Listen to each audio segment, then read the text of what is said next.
उपस्थित सभी सत्संगी भाई बहनों के चरणों में मेरा कोटि कोटि दंडवत प्रणाम। सबको मेरा राम राम सा। हमारी बाई जी की भाव और प्रेम के कारण यहाँ आप सबका दर्शन लाभ मुझे मिला, गुरु महाराज की सेवा करने का अवसर मुझे मिला। सबसे पहले मैं हृदय से हमारी बाई जी को साधुवाद देता हूँ। गुरु महाराज कहते हैं कि दरिया सुता सकल जग जागता नहीं कोई, जागन में जो जागना जागा कहिए जोए। अनंत श्री दाता दरिया साहब इस जीव के लिए कह रहे हैं कि हम सब भ्रम और अज्ञान की रात में सोए हुए हैं। यूं कहने को तो हम रात में सोते हैं, दिन में जग जाते हैं, मगर वो जगना भी जगना नहीं है अगर संतों की दृष्टि से देखा जाए तो। जब तक हम स्वयं की पहचान नहीं करेंगे, अपने आप को नहीं जानेंगे, तब तक जागना नहीं कहा जाएगा। जागन में जो जागना, जागे हुए में कोई भगवान का सुमिरन करता है, उसे याद करता है, निरंतर अपने स्वरूप की ओर आगे बढ़ता है, उसे ही जागना कहेंगे। इसी विषय पर गुरु महाराज कहते हैं, बांधा जाग जाग नर जाग रे, बांधा जाग जाग नर जाग रे, सोयर काय बिगुचे मूर, सोयर काय बिगुचे मूर, ऊट भजन सुलागरी, बांधा जाग जाग नर जाग रे, बांधा जाग जाग नर जाग रे, तो सिर गजब काल की आई, तो सिर गजब काल की आई, सब कुल देखत लूटे, तीन लोक वो राम बिना रे, तीन लोक वो राम बिना रे, काहुन जाय छूटे रे,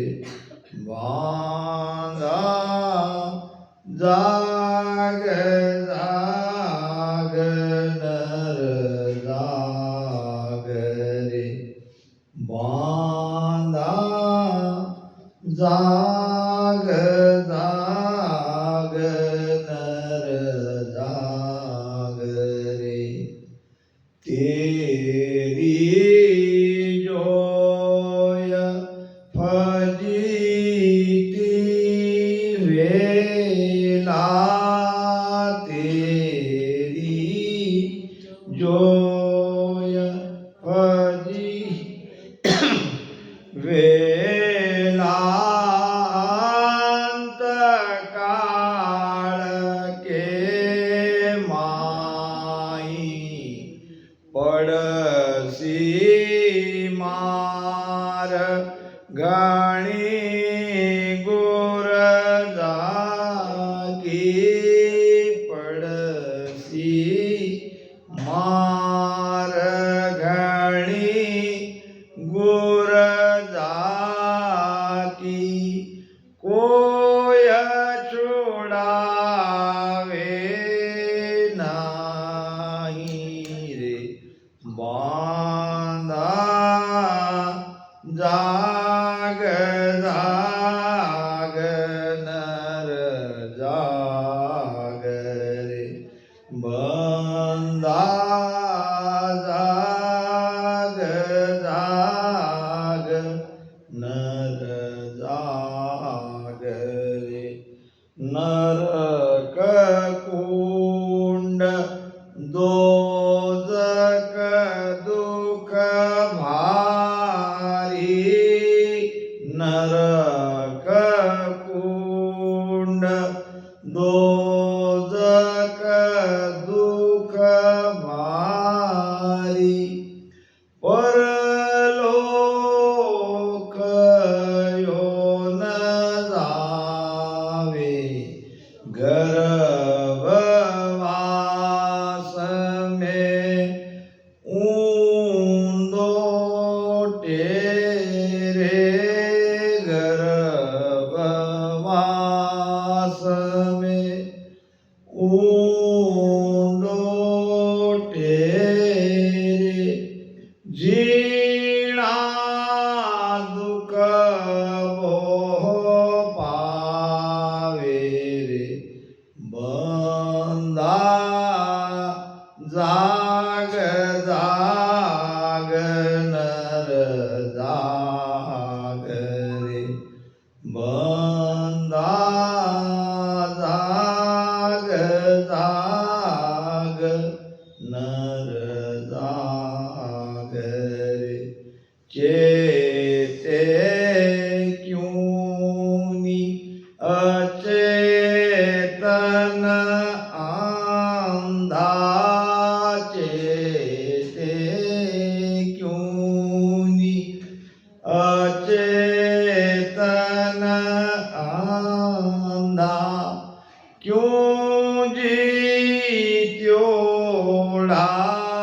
हारे, के सुख राम बाजती तरजूं, के सुख राम बाजती तरजूं, जम तोय पटक पिछाड़े रे, बंधा जाग जाग नर जाग रे, बंधा जाग जाग नर जाग रे, बंदा नाम बंधा हुआ, ये जीव बंधा हुआ है, बहु बंधन से बंध गया एक बिचारा जीव, जाय न सके छूट कर जे न छुड़ावे पीऊ, जब तक परमात्मा की कृपा नहीं होगी तब तक ये जीव बंधन से मुक्त नहीं होगा। बंधन है त्रिगुणी माया का, ये त्रिगुणी माया के बंधन में आने से ये जीव अपने आप को भूल गया है और माया मोह भ्रम की रजनी में ये सोया हुआ है। इस जीव को पता नहीं है इसके साथ आगे क्या होने वाला है, क्योंकि तीन लोक के रचयिता ने ऐसी व्यवस्था करी है कि जीव कर्म करने के लिए स्वतंत्र है।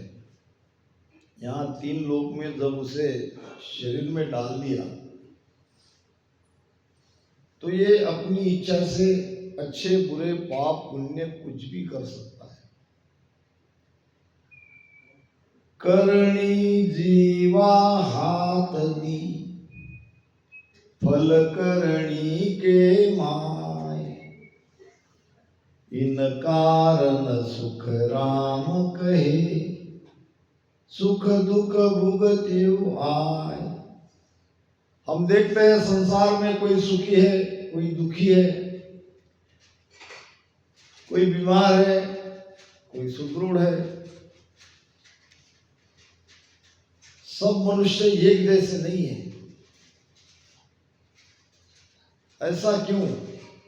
ऐसा इसलिए कि कर्म के कारण जो कर्म हमने किए हैं उस कर्म के अनुसार हमें आगे का जन्म मिलता है। कर्म तीन प्रकार के हैं, संचित, क्रियमान और प्रारब्ध। अभी हमारा संचित कर्म जो क्या तो वही पड़ा है। संचित में से हम प्रारब्ध लेके आए हैं। मान लो कि 100 साल की आयु हमारी है। 100 साल में हमारे साथ क्या क्या होने वाला है, कौन सी घटना घटित होने वाली है, कितने दिन जिएंगे, किस प्रकार से सुख दुख भुगतेंगे, ये पहले ही हम लेके आए। पहले बना प्रारब्ध, पीछे बना शरीर। अभी जो करेंगे ये जाएगा संचित में, क्योंकि ये जो कर्म हम करते हैं इस कर्म को कहते हैं क्रियमान कर्म। जो हमारे साथ हो रहा है हम कर रहे हैं क्योंकि हमारे अंदर कर्ता भाव है। ये मन कर्म का राजा है और किए हुए कर्म को इस जीव को भुगतना पड़ता है। करनी जीवा हाथ दी, जीव कर्म कुछ भी कर सकता है यहाँ आने पर फल करनी के माय। फल जो है वो हमारे किए हुए कर्म के अनुसार हमें मिलता है। और इन कारण सुखराम कहे, सुख दुख भुगते आए। यही एक कारण है कि कोई सुखी है तो कोई दुखी है, कर्म के कारण है। इसलिए आगे की सोचो, आगे का विचार करो। हम बहुत कम समय के लिए संसार में आए हैं। मृत्यु अटल है, जाना सबको है। और मृत्यु होती है तो केवल शरीर की होती है, हमारी मृत्यु नहीं होती है। नैनन चंदंती शस्त्राणी नैनन दाहती पावक, गीता में भी भगवान कृष्ण कहते हैं। आत्मा को शस्त्र काट सकती नहीं है, आत्मा को आग जला सकती नहीं है। आत्मा अमर है, आत्मा परमात्मा का अंश है। आत्मा को कोई मार नहीं सकता है, उसकी मृत्यु नहीं है। और हम शरीर नहीं है। और यही हमारे अंदर भ्रम है कि हम अपने आप को शरीर मान के बैठे हैं, शरीर के रिश्ते को अपना मान के बैठे हैं और शरीर के सुख दुख के बारे में ही सोचते हैं। इसे कहते हैं भ्रम। महाराज कहते हैं कि इस भ्रम से उठो, चेतन हो जाओ, जाग जाओ, समझ जाओ। आप बहुत अल्प समय के लिए संसार में आए हो तो इसमें परमात्मा का सुमिरन करो, उसको याद करो, उसका नाम लो। बंदा यानी बंधा हुआ, तू बंधा है, तू खुला नहीं है। किसने बंधा है हमको? बंधन दिखता है मगर हम सब बंधे हुए हैं। संसार से बंधे हैं, जगत से बंधे हैं, रिश्ते नाते से बंधे हैं, घर परिवार कुटुंब से बंधे हैं, और ये बंधन ही दुखदाई है। हम चाहे तो इस बंधन से मुक्त हो सकते हैं, हम चाहे तो इस बंधन को अभी तोड़ सकते हैं। आइए, इसलिए महापुरुष फरमाते हैं कि बंदा जाग जाग नर जाग रे। हे मनुष्य, तू जाग,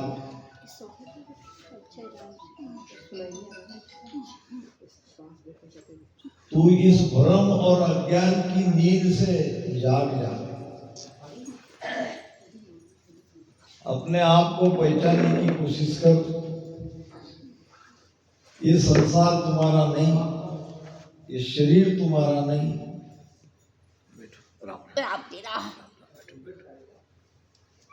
कहते हैं कि एक आदमी को 4 पत्नियां थी।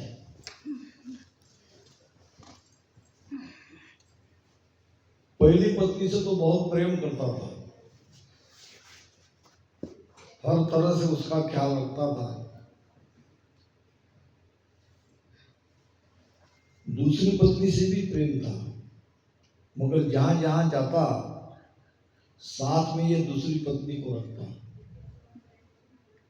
क्योंकि मन में उसे डर लगने लगता कि कहीं ये मुझे छोड़ न दे, कहीं मेरा साथ छोड़ न दे, इसलिए उसको साथ रखता था। तीसरी पत्नी तो अपने घर रहती थी और वो सुख दुख में साथ देती थी। चौथी पत्नी के बारे में ज्यादा चिंतित नहीं था, कभी मेल मुलाकात हुई नहीं हुई, इस तरह से उसका जीवन चल रहा था। एक दिन उसे लगा कि मेरी उम्र तो काफी हो चुकी है, अब संसार छोड़ के जाना पड़ेगा। 4 पत्नियां मेरी है, इनमें से कोई साथ आती कि नहीं पूछ ले। स्वाभाविक है, मनुष्य जिससे ज्यादा प्रेम करता है उसको ही साथ ले जाना चाहेगा। पहली पत्नी से पूछा तो वो मना कर दी, मैं तुम्हारे साथ नहीं आ सकती। तुम्हारे क्या किसी के साथ हम जैसी पत्नियां नहीं आती है, तुम तुम्हारा अकेला जाओ। बड़ा मायूस हो गया, दुखी हुआ। जिस पत्नी से इतना प्रेम करता है, कम से कम हाँ तो कह देती, ना भी आती बाद में, मगर ये तो साफ मना कर दे, नट गई। दूसरी पत्नी के पास गया, दूसरी पत्नी ने कहा, मैं कैसे तुम्हारे साथ आ सकती हूँ, जबकि जिंदगी भर तुमने मुझे अपने साथ रखा। मन में यह डर रहता कि मैं कहीं तुमको छोड़ के चली तो नहीं जाऊंगी, तुम्हारे जाते ही मैं दूसरा ब्याह कर लूंगी, क्योंकि मुझे तो किसी न किसी का साथ चाहिए। 2 पत्नियां ने निराश करने के बाद तीसरी पत्नी के पास गया। तीसरी पत्नी कहने लगी, मैं जरूर चलती, मगर तुम्हारा सारा कारोबार, बच्चे हैं, सब कुछ पीछे छोड़ के आप चले जाओगे तो कौन संभालेगा? संभालने के लिए तो मुझे रहना पड़ेगा। फिर आया चौथी के पास, चौथी पत्नी कहने लगी, चिंता मत करो, मैं तुम्हारे साथ हूं। जिससे ज्यादा प्रेम नहीं किया वो अंततः साथ चलने को तैयार हो गई। ये 4 पत्नियां हम सबको है, कम से कम यहां जो बैठे हैं उनकी तो ये 4 पत्नियां है। पहली पत्नी है हमारा शरीर, कितना प्रेम करते हैं हम शरीर से। इतनी सी खरोच तक आने नहीं देते। थोड़ा कुछ हो गया तो दवाई लिया, डॉक्टर के पास गए,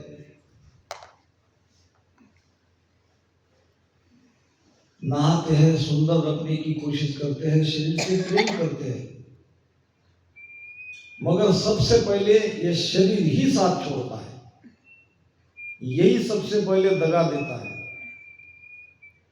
दूसरी पत्नी है हमारा धन, हमारा वैभव, हमारा सम्मान। धन, वैभव, सम्मान, इनके साथ तो हम जीते हैं। जहां तक हम चाहते हैं कि हमारा सम्मान हो, कौन नहीं चाहता, मगर हमारे जाते ही ये तुरंत हमारा साथ छोड़ देते हैं। बैंक का बैंक में धन रह जाता है, एक ढेला भी साथ नहीं ले जा सकते, यानी तुरंत वो दूसरे के साथ हो जाती है, दूसरे का बन जाता है हमारा पैसा, चाहे वो हमारा बेटा क्यों ना हो, पत्नी क्यों ना हो, है तो पर हमारा तो नहीं रहा। तीसरी पत्नी हमारा परिवार, जो हमारे सुख दुख में साथ देता है। हर अच्छे बुरे वक्त में हमारा परिवार साथ देता है, मगर परिवार भी साथ नहीं ले जा सकते, क्योंकि पीछे काफी जिम्मेदारियां हमारी रहती है। चौथी पत्नी है भक्ति। ये जो हम भक्ति कर रहे हैं, भगवान का नाम ले रहे हैं, सुमिरन कर रहे हैं, ये आपके साथ जाएगा, यही आपके साथ जाएगा, और यही कमाई करो। महाराज कहते हैं कि सासा रतन पराई पूंजी, सिमरन सौदा कीजिए। ये अनमोल श्वासा जो हमें मिली है, कितनी श्वासा मिली है हमें? 77,76,00,000 श्वासा। हमारी आयु श्वासा पर है, वर्षों में आयु नहीं लिखी है, हमारी श्वासा पे लिखी है। हम कितनी श्वासा गंवाते हैं और कितनी बचाते हैं, इस पे हमारा जीना है। 77,76,00,000 श्वासा हमारी कुल भगवान से मिली हुई है। 1 मिनट में 15 श्वास के हिसाब से 900 श्वासा, 24 घंटे में 21,600 श्वासा, 1 घंटे की 900 श्वासा। इस हिसाब से हमारी रोज की 21,600 श्वासा 24 घंटे में जा रही है। हर आने वाला दिन हमें मौत की तरफ ले जा रहा है, जिंदगी छूटती जा रही है और मृत्यु समीप आ रही है। नानक साहब ने सत्संग में सभी सत्संगी को एक प्रश्न पूछा था कि मनुष्य की कुल आयु कितनी होनी चाहिए, यानी मनुष्य कितना जीता है। सत्संग में काफी लोग थे, जवाब नहीं दे पा रहे थे, फिर आवाज लगाई। 2 प्रिय शिष्य थे उनके, एक था बाला, दूसरा था मर्दाना, दोनों मुसलमान थे। बाला को खड़ा किया, बाला बताओ मनुष्य की कुल आयु कितनी होनी चाहिए। खड़े रह के बड़ी नम्रता से बाला ने जवाब दिया, गुरुदेव मुझे तो लगता है कि आज का सूर्योदय हो गया, सूर्योदय से सूर्यास्त तक यही मनुष्य की कुल आयु होनी चाहिए। कल का सूरज देखेंगे कि नहीं देखेंगे ये कह नहीं सकते, इसलिए केवल आज ही मनुष्य की कुल आयु होनी चाहिए, ऐसा मेरा मानना है, सूर्योदय से सूर्यास्त तक। नानक साहब ने कहा, बाला तुमने तो बहुत बढ़ चढ़ के मनुष्याई को बता दिया, इतनी तो नहीं होनी चाहिए। तुम बताओ मर्दाना। मर्दाना को खड़ा किया। मर्दाना ने कहा, गुरुदेव मुझे तो लगता है ये जो पहर चल रहा है, जिस पहर में हम जी रहे हैं, 24 घंटे के 8 पहर होते हैं, और ये जो पहर चल रहा है यही हमारा आखिरी पहर है, ऐसा मेरा मानना है, ऐसा मुझे लगता है। नानक साहब ने कहा, तुमने भी बड़ा ज्यादा बता दिया, फिर आप बताओ गुरुदेव, आप कहो, आपके हिसाब से मनुष्य की कुल आयु कितनी होनी चाहिए? तो नानक साहब ने कहा, एक श्वास की। जो श्वास लेते हैं वो बाहर निकलता कि नहीं निकलता ये भी हमें पता नहीं, और जो हमने छोड़ दिया दोबारा वापस लेते कि नहीं लेते इसकी भी गारंटी नहीं। तो मरने से पहले अपने आप को जानना, इसी का नाम है जागना। हम कौन हैं, हम कहां से आए, हम क्यों आए, क्यों परमात्मा ने हमें मनुष्य शरीर में डाल दिया। ये एक बहुत बढ़िया मौका है कर्म से अलग होने का, कर्म को काटने का। दरिया नरतन पाय कर कियो न राम उचार, बोझ उतारन आया था ले चल्या सिर भार। कौन सा बोझ? कर्म का बोझ, संचित कर्म का बोझ। एक बात ये समझ लो, हम अभी पहली बार मनुष्य शरीर में आए ऐसी बात नहीं है। हम युगों युगों से आते जाते, यानी आना जाना हमारा हो रहा है। युग के युग बीत गए,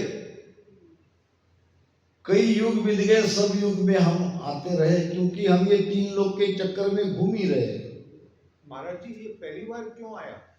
बिल्कुल बढ़िया, पहली बार बहुत अच्छा प्रश्न हमारे भाई साहब ने किया।